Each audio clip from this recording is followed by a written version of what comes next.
Сәлеметсіздер ме, құрметті менің оқырмандарым? Ішкі ағзаны тазалау туралы айтқым келіп отыр.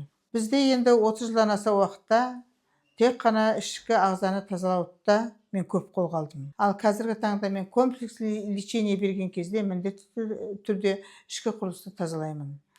Ал енді мен жақында ғана бір көрдім интернеттен, мысалы аппаратпен ішін тазалап жатыр. Амок деген аппарат бар ғой, сондаймен ішін тазалап жатыр. Ол біреуге былай дейін деп отырған жоқ мен, бірақ ана ауру адамға жаным ашығандықтан айтып отырмын.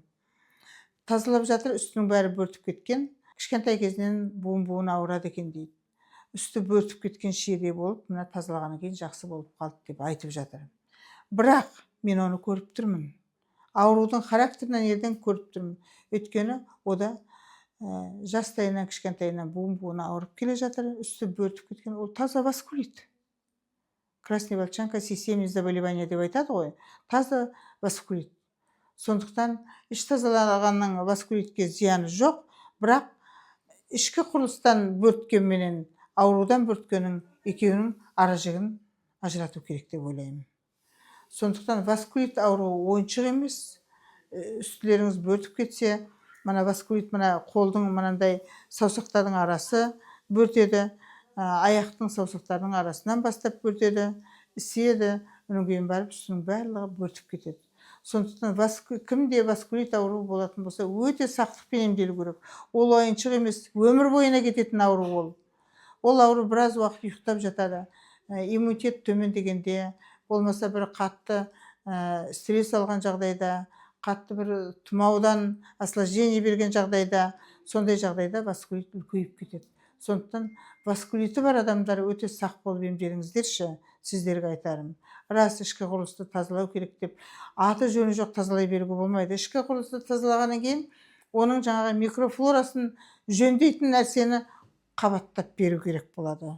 Құры сумен тазалап тастаған, я болмаса кейбірде ионизированный сумен тазалайды. Сондықтан іш тазалаудың өзінің мән жайы өте үлкен. Кәдімгідей ол ішкі құрылыс деген адамның жүрегі екінші жүрегі ішкі құрылыс. Сондықтан ішкі құрылысты таза ұстап, орныменен жаңағы былайынша айтқанда грамотно тазаланайық. Ішкі құрылысты тазалап жүру керек. Жылына 2 рет тазаласа тіптен жақсы. Оған шамай келмей жатса, 1 рет тазаласаңыздар, ол да жақсы болады.